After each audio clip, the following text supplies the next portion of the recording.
জনগোষ্ঠীক দিল্লীলৈ লৈ যোৱাটো আমাৰ দায়িত্ব।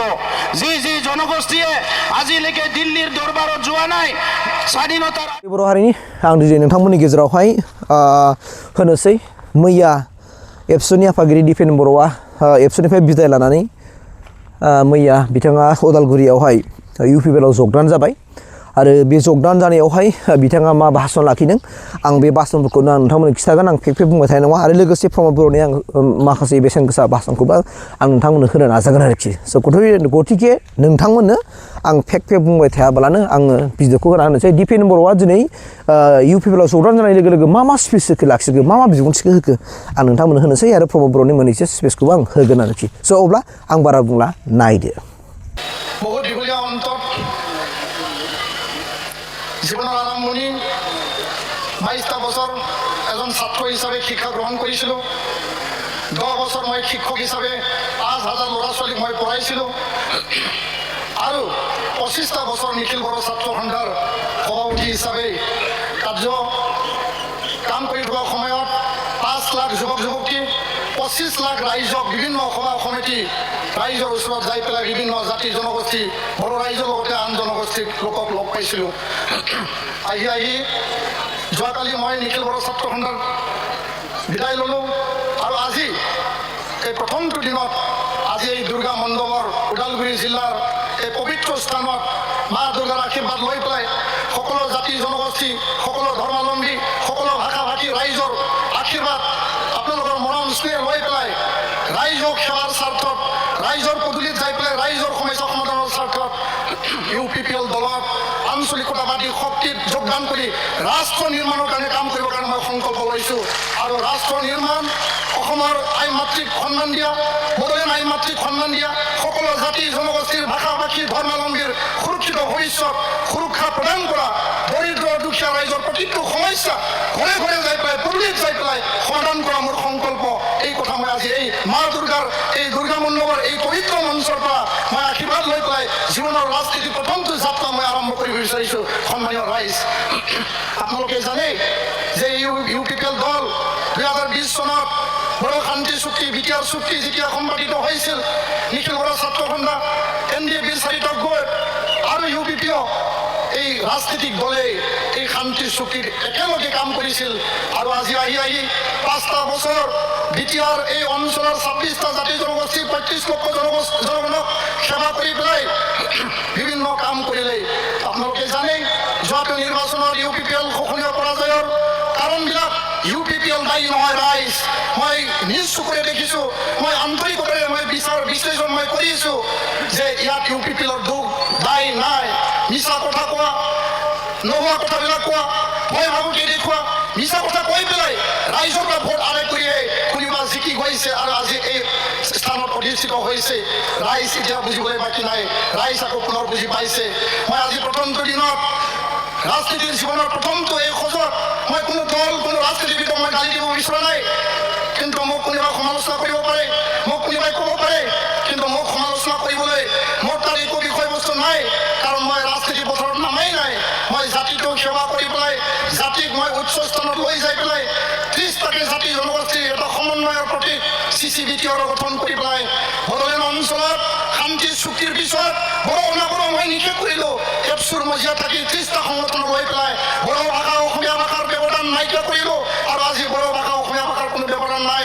এই অঞ্চলত বসবাস কৰা ক্ষুদ্ৰ ক্ষুদ্ৰ জনগোষ্ঠীৰ ক্ষুদ্ৰ ক্ষুদ্ৰ ভাষা আমি শিকিব লাগিব, জানিব লাগিব আৰু আমাৰ মান সন্মান এই ভাষা এই জনগোষ্ঠীৰ প্ৰতি আমাৰ সদায় আছে।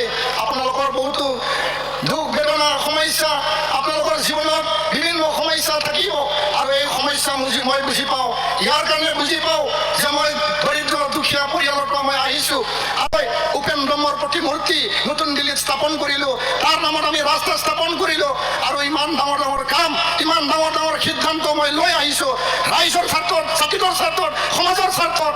আৰু এই ওদালগুৰি ৰাইজক ওদালগুৰিবাসী ওদালগুৰি জিলা বড়োলেণ্ডৰ 5টা জিলা 25 লক্ষ জনগোষ্ঠীৰ স্বাৰ্থত মই কাম কৰি যাম।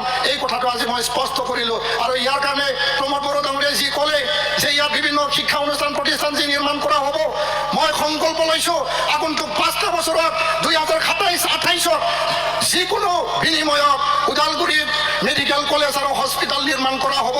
কাৰণ মই আনিছোঁ মুখ্যমন্ত্ৰী ডাঙৰীয়াৰ পৰা আৰু তেওঁ কোকৰাঝাৰত গৈ পেলাই ঘোষণা কৰিছিল যে মংগলদৈত যদি মেডিকেল কলেজ হ'ব পাৰে, TMC যদি হ'ব পাৰে, তামোলপুৰত যদি দ্বিতীয়খন মেডিকেল কলেজ হ'ব পাৰে, ওদালগুৰিতো মেডিকেল কলেজ হস্পিটেল হ'ব পাৰে।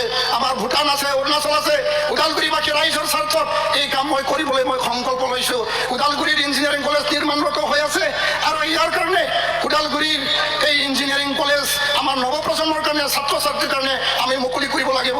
ওদালগুৰি কলেজ, ওদালগুৰি ইউনিভাৰ্চিটিলৈ ৰূপান্তৰিত কৰাটো মোৰ দায়িত্ব আৰু বড়োলেণ্ড বিশ্ববিদ্যালয়ৰ কেম্পাছ মই স্থাপন কৰিলোঁ। আৰু ইয়াৰ কাৰণে কৈছোঁ ৰাইজ, আপোনালোকে মোক মৰম দিয়ক।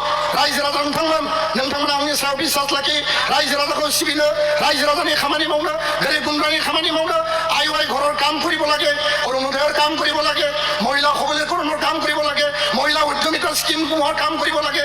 যিকোনো প্ৰতিটো কাম কৰাৰ কাৰণে মই সংকল্পবদ্ধ হৈছোঁ। আৰু আগন্তুক এই বিধানসভা নিৰ্বাচনত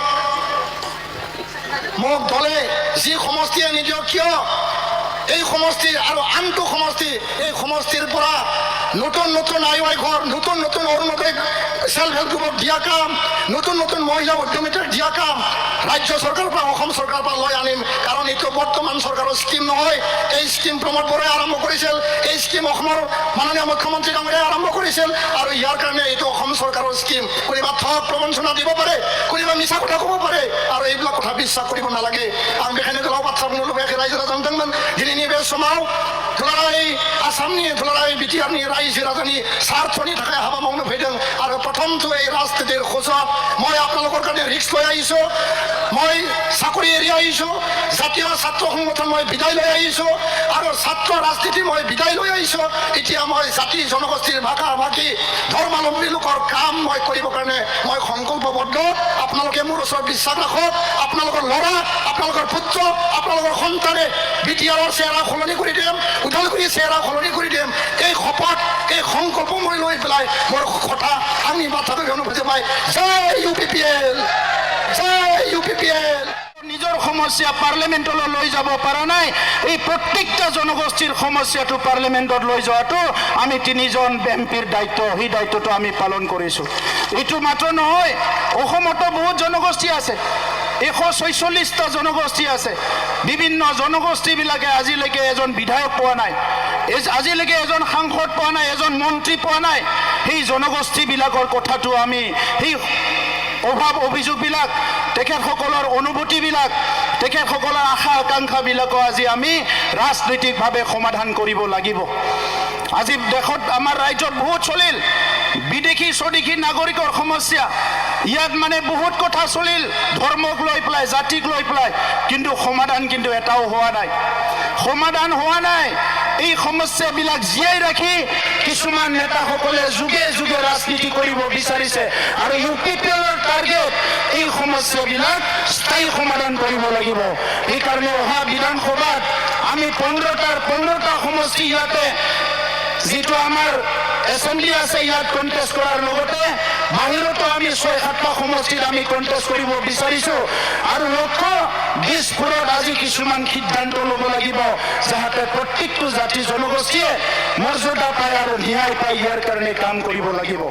তো সেইকাৰণে শ্ৰদ্ধা ৰাইজ, আজি বহুতখিনি আঁচনি আনিছে, কিন্তু সেই আঁচনিবিলাক সঠিকভাৱে ৰূপায়ণ হোৱা নাই। বাছি বাছি দিছে, অমুক পাৰ্টি হ'লে অৰুণোদয় পায়, অমুক পাৰ্টি হ'লে নাপায়, অমুক পাৰ্টি হ'লে অমুক আঁচনি পায়, অমুকৰ পাৰ্টি হ'লে নাপায়। এইবিলাক ৰাজনীতি হ'ব নালাগে।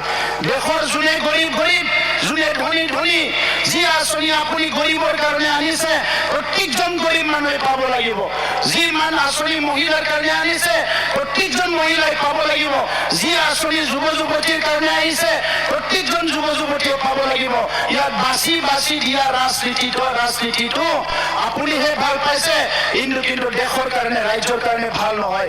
এই বিভাজনটো বন্ধ কৰক। আৰু ইয়াৰ কাৰণে মাত মাতি কেইদিনমান আগতে SIR হ'ল। এই SIRত ক'লে আমি SIR বন্ধ কৰিলোঁ, SIR বন্ধ কৰিব পৰা নাই। চবৰে নাম ইয়াতে SIRত আহিছে। আমি UPPL এটা ষ্টেণ্ড লৈছোঁ, যদি 18 বছৰৰ ওপৰৰ কোনোবা যদি ভোট দিব পৰা ব্যক্তিয়ে বঞ্চিত হয়, ইয়াৰ কাৰণে UPPL দলে আন্দোলন কৰিব, ইয়াৰ কাৰণে মাত মাতিব, কোনো যাতে বঞ্চিত নহয়। এইটো ভাৰতত জন্ম পোৱা প্ৰত্যেকটো ব্যক্তিৰ 18 বছৰ যাৰ হৈছে ভোট দিব পৰা অধিকাৰটো, তাৰ মৌলিক অধিকাৰ। অধিকাৰ হয় তাৰ পৰা কোনো বঞ্চিত কৰিব নোৱাৰে। গতিকে আজি আপোনালোকক অনুৰোধ কৰিছোঁ যে ওদালগুৰিত যোৱা নিৰ্বাচনত আমাৰ বিৰোধী দলৰ MCLA জিকি গ'ল। আজি দেখিবলৈ পাইছোঁ যে ডিপুটি চিফ আমাৰো আছিলে, আমাৰ ডিপুটি চিফে যেনেকৈ কাম কৰিছিলে তেখেতসকলক এটা ডিপাৰ্টমেণ্ট দি থৈ দিছে। অতি দুখৰ বিষয়, লাজৰ বিষয়। কি নাটক কৰিবলৈ বিচাৰিছে আমি গম পোৱা নাই। এখন চৰকাৰ ডিষ্ট্ৰিক্টটো বহুত মৰম কৰাৰ দৰেও দেখাইছে, আনপিনে এই ডিষ্ট্ৰিক্টখন ৰিপ্ৰেজেণ্ট কৰা তেখেতসকলৰ নেতাক ক্ষমতাচ্যুত কৰি ৰাখিছে। এই ৰাজনীতিটো কিন্তু ভাল ইংগিত নহয়। সেইকাৰণে UPPL এনেকুৱা ৰাজনীতিবিলাক আমি কৰিব নিবিচাৰোঁ। আজি দীপন বড়ো ডাঙৰীয়া যুৱ নেতা হিচাপে আমাৰ দলত আহিছে, আমি তেখেতক আদৰণি জনাইছোঁ আৰু অহাকালিৰ পৰা আমাৰ সকলো জাতি জনগোষ্ঠীৰ মাজত গৈ কাম কৰিব। এই নিৰ্বাচনত আমাৰ সিদ্ধান্ত কেণ্ডিডেট দিয়া কিবা আমাৰ যিবিলাক প্ৰাৰ্থী ঘোষণা কৰিব লাগে অহা 2-3 দিনৰ ভিতৰত আমাৰ কোৰ কমিটি বহি পেলাই এই সিদ্ধান্তবিলাক ল'ম।